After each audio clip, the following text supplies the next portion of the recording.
Welcome to Executive Session from Directors and Boards. The technology is changing so fast. As a director, I've got an obligation to understand what the technology means and how it impacts the business. They're figuring it out at the same time. So I think that's the fundamental difference.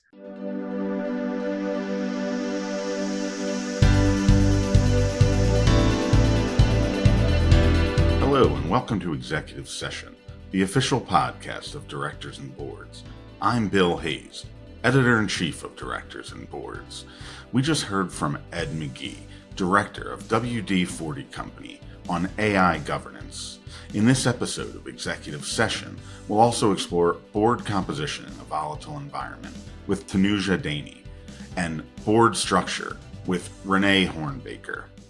Most boards will readily admit we're navigating a VUCA world, yet their committee structures, agendas, and director recruiting criteria often look remarkably similar to a decade ago. Today, we're tackling that disconnect head on, what it actually takes to build a board that's resilient, curious, and agile, not just in principle, but in practice, from how you recruit directors to what shows up on your agenda. And we're tackling it with Tanuja Dehne, Director and NomGov Committee Chair of Granite Mortgage Trust Incorporated, Chair of the Drexel, LeBow, Raj, and Kamla Gupta Governance Institute, and author of the Directors and Boards cover story, Board Composition in a Volatile Environment. We'll get into the concrete first steps boards should take, how to evaluate qualities like curiosity and foresight that don't fit neatly into a skills matrix, and what separates a board built for today's risks from one still running on a pre-pandemic playbook. Tanuja, many boards acknowledge we're operating in a VUCA environment, but their governance processes haven't changed much. If a board wanted to become meaningfully more resilient over the next 12 months, what are the first 2 or 3 changes you would make? First and foremost, make time. Take time and then practice. It is really about consistency. So what do I mean about that? We have really, really crowded board agendas. We, as public company directors, meet 4 or 5 times a year on a regular schedule. The agendas are filled. We have many, many reports coming our way, but we really need to take the time to kind of, with a blank piece of paper, reimagine how would we approach this how would we approach our work in this environment? So that's why I say make time, because that's the most important thing and that's the hardest thing. This is really about board cultural dynamics and really taking the time to interrogate, examine, how do we work together as a board? How are we making decisions in this environment? How are we scenario planning? How are we communicating with each other? And the last thing I'll say on this topic, it's about consistency. Like building any sort of muscle, it takes practice, practice, practice. So these are very fundamental things I'm sharing with you, but they are actually the most challenging because the way we've operated is the way we've operated, and it is the path of least resistance. And we have to take a time to say, nope, we got to do things differently. In board composition in a volatile environment, you argue that boards need curiosity, agility, and the ability to see around corners. Are those qualities difficult to evaluate? How can NomGov committee chairs actually assess those traits in recruiting or evaluating directors? This is really about mindset and competencies and behaviors and norms, and they are challenging to assess because we tend to evaluate on the facts and on specific skills.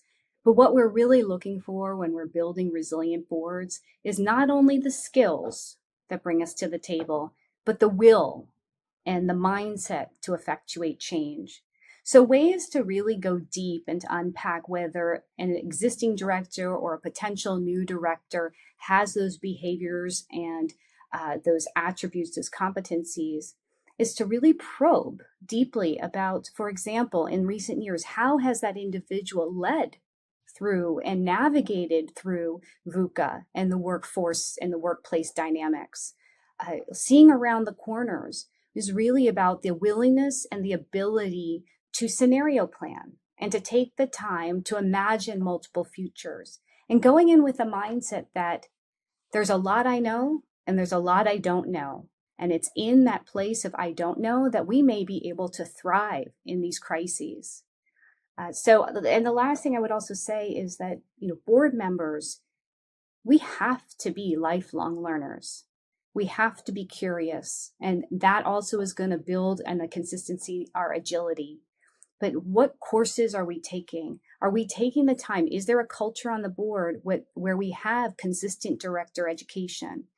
This is a multi-pronged strategy to upskill the board for this volatile environment.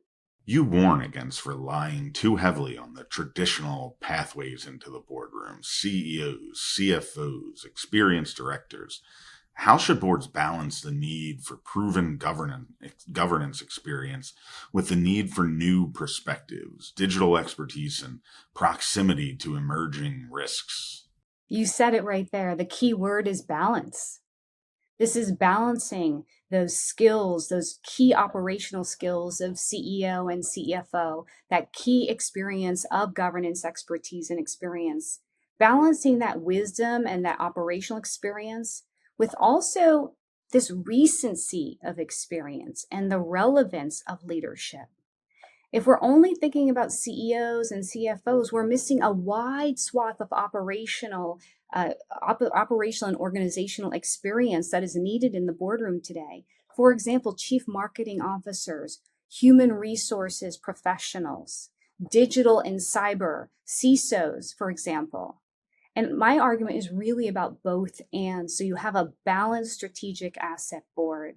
And I think it's really important that we don't want to discount the wisdom of individuals who have been on the board for a period of time and who have served on multiple public company boards. They bring important wisdom to the table. We need that, but we also need new perspectives, and we need folks who have led through these crises.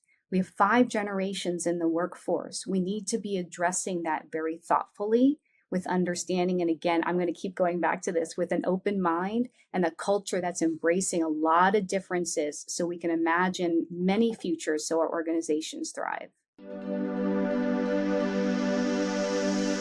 That was Tanuja Dehne. Next up, we'll speak with Ed Magee.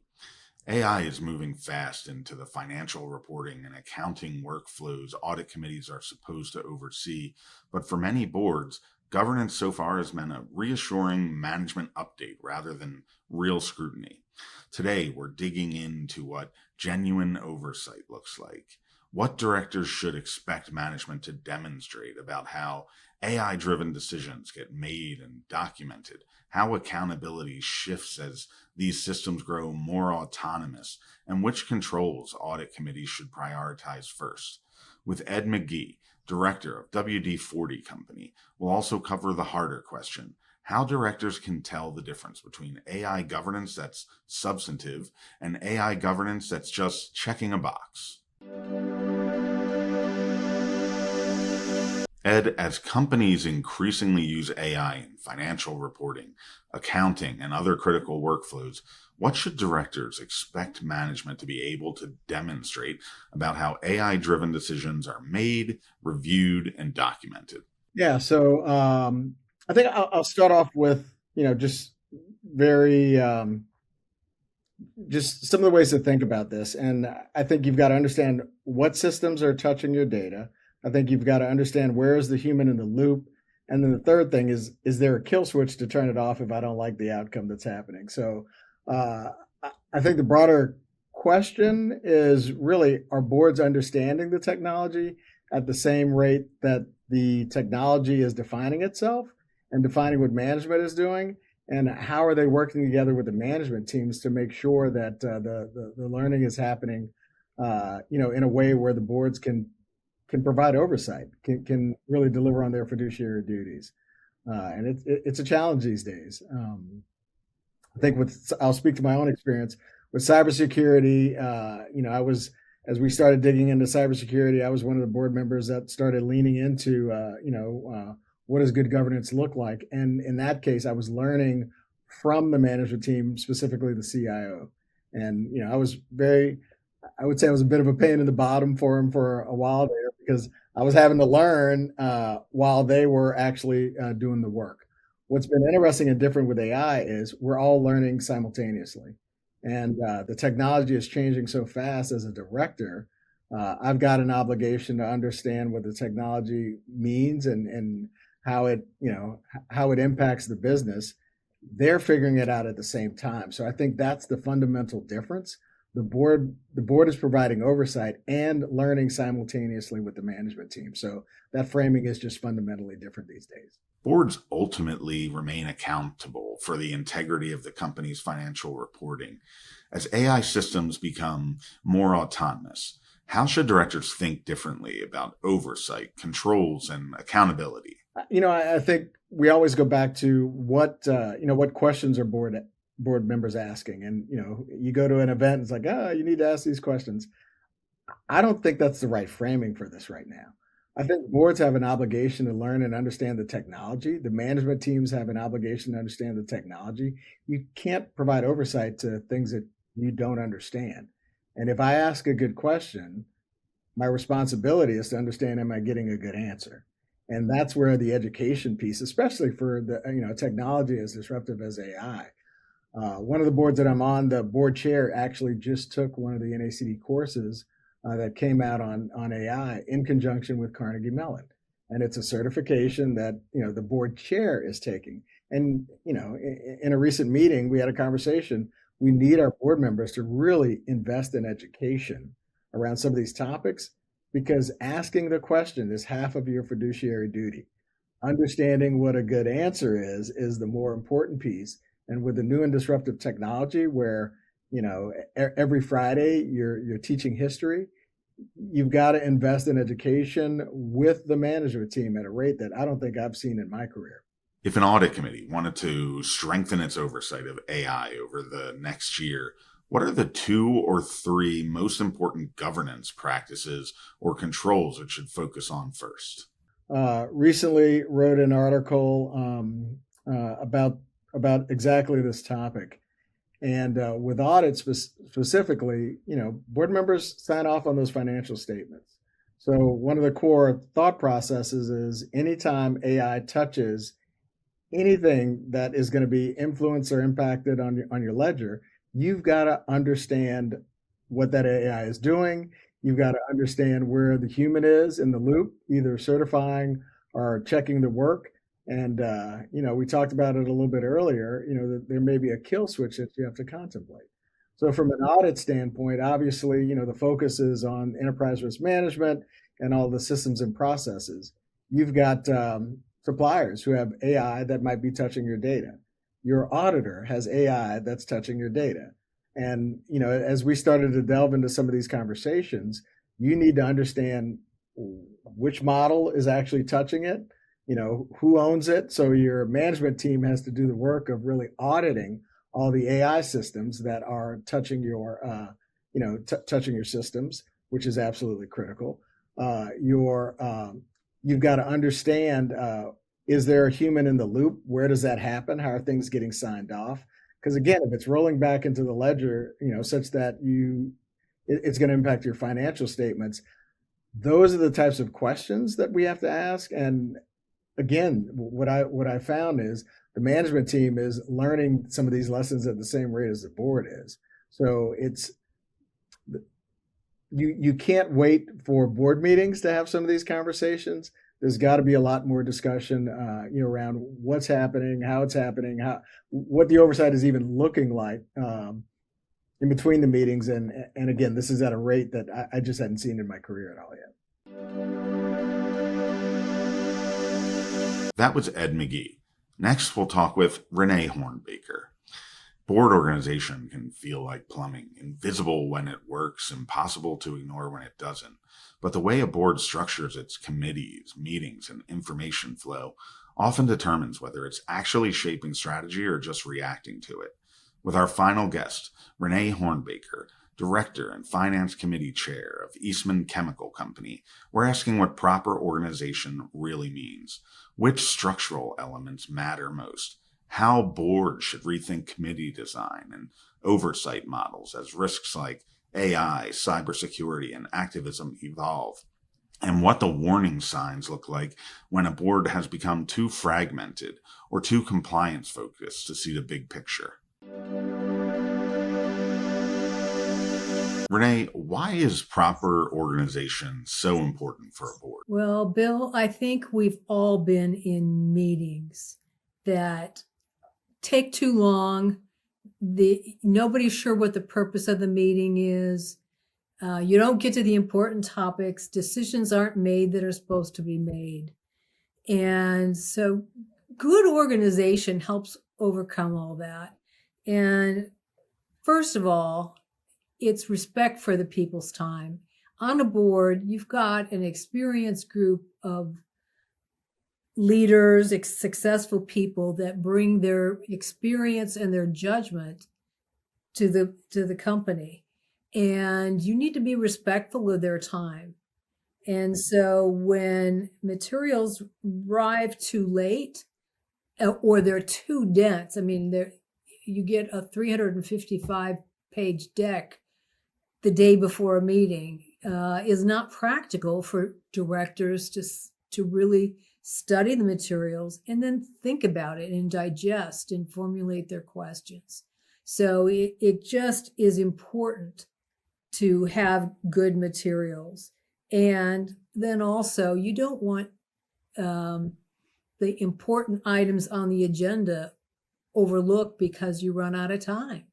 Many times I've been in meetings where directors are running for planes to catch, etc., and we haven't even gotten to strategic discussions, which were the most important part of the discussion. So if you have good organization, you put those further on the agenda. You have time allocated items on the agenda, and that really drives, again, more strategic decision time.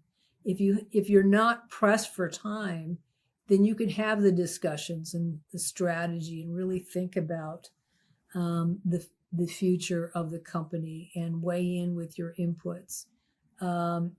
And then when you have materials that are just talked to you, they read the slides, it's not effective. Directors theoretically get the materials to pre-read. The discussion should be more about what are the key points of this section, and what information or decision do we need from you, and then what questions do you have?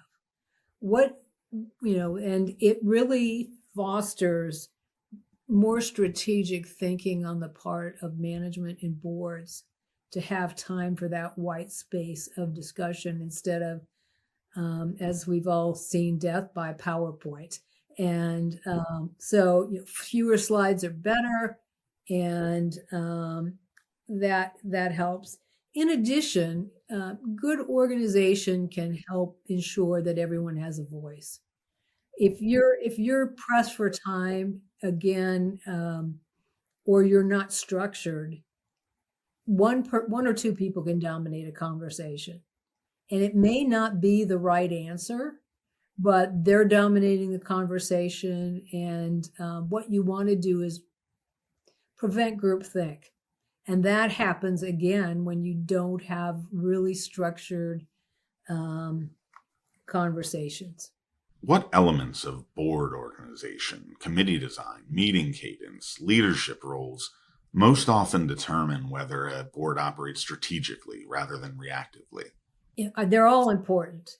When I think about it, I think the cadence is really one of the more important things. For example, how things are structured on the agenda, how the timing is allocated to different topics. That's really important. If strategy gets 15 minutes on an overcrowded agenda, that's not appropriate. So it's the cadence of the meeting, it's the time allotment, and then I think also it's the leadership, the chair of the meeting, really keeping things on track. making sure that the discussion doesn't go down rabbit holes and you spend all your time on these rabbit holes that are not totally germane to the conversation. I've seen a good chair say, those are really good points, but let's table that for another discussion or for another day. Let's drive back to what this discussion was all about. And that reduces the amount of time that's spent, I don't want to say frivolously, but not germane to the subject that we're discussing. And it really makes a big difference. And it also can be used, leadership can be used to ensure that everyone has a voice. I've seen good leadership also, either if somebody hasn't had something to say, Mary, what did you think about that topic? I know you've got experience in this area. What are your suggestions? Or even doing a round robin to get everybody's input, although sometimes that can contribute to groupthink if the first one or two people have an opinion and then everybody just piles on. So you want to avoid that as well. I think also, it's just very important to keep things on track. And leadership is a very big part of that, to make sure that things are also at a high enough level and not, just drilling down too deep on things that may not be critical to the decisions. For example, I've seen where directors can get into details, asking questions about this operation metric or that operation metric, and things that they may have been interested in their career and they were really interested in. But what happens is that gets the conversation off track. So a good leader, again, will say, I'll talk with you about that offline. That's really important consideration. But for right now, let's just keep things focused on what the subject is here right now. And so leadership good leadership is very valuable. How should directors think about whether their current committee structure and oversight model still fit emerging realities like AI, cybersecurity, geopolitics, and activist pressure? Committee structure is something that I think all boards are struggling with today because there's so much new that needs to be embedded within the structure of the board conversations. I know some boards have gone to separate technology committees to focus on AI and cyber. And other boards feel it's very important that be woven into the full board discussion and elevated there. I think the committees obviously have the capacity to go deep. And there's some benefit to having, for example, a technology committee that can go deep. But on the other hand, directors shouldn't try to go too deep. They're there for oversight and strategic decision making, not to drill down, has this control been performed? And so I think, it's important to have good charters and allocate the work of the board to the various committees and to the full board based on the charters. One of the things that can happen is if you don't have good charters, things can fall through the cracks. Nobody's addressing that topic. I think that came, when AI first became an issue or something of really to the forefront, some boards didn't really get into the topic because it wasn't added to a charter or even discussed about where that discussion might take place. So charters are very important, and it's important to revise them every year because there's new, as you mentioned, there's new things coming up. For example, AI. And also there are things that cut across committees. For example, AI, talent, those are things that cut across committees. And so making sure that there's someone focusing on it, but then it's elevated to the full board. The Committees, though, can go deeper into some of these areas and get more insights. And I think that's where it's really important to make sure that you've got structures in place that the full board is really aware of what the committee work is doing. When I think about geopolitics, that's woven into every phase of a company's operations, and the full board and the various committees. Geopolitics certainly can affect talent, it affects strategy. So geopolitics is typically a full board matter. I think the question is, are these risks existential risks, or are there risks that really integrate with each other? For example, geopolitics and supply chain risk, or AI and cyber. Those things have many different aspects, but they integrate with one another, so that you want to make sure that the company is thinking about things in an integrated way. And I would say that, the board aligning around where things sit and being fully apprised of what is being discussed, I think is really most important. Okay, everybody. Well, thank you so much to Renee Hornbaker, Ed Magee, and Tanuja Dehne. And thank you for joining us for this episode of Executive Session. Please look out for our next episode. And if you enjoyed this episode, make sure to share it with your friends and colleagues and let them know that they can look for it on the Directors and Boards website. Also, make sure to check out directorsandboards.com, where you can get all the articles from our magazine, as well as so much more. You might also be interested in our weekly newsletter, which you can subscribe to at our website. And when you visit the site, make sure to check out all our back episodes of Executive Session, which are also available wherever you get podcasts. And for the videocast version of the show, as well as individual interview segments, you can check out the Directors and Boards YouTube channel. One last thing, the agenda for the Character of the Corporation 2026, being held November 12th in New York City, is available at the Directors and Boards website. The event will feature keynote interviews with Kroger Director, the Honorable Elaine Chow, and Akamai Technologies Chair, Dan Hesse. Check it out today and get more details about the event. So once again, I'm your host, Bill Hayes, and until next time, consider this executive session closed.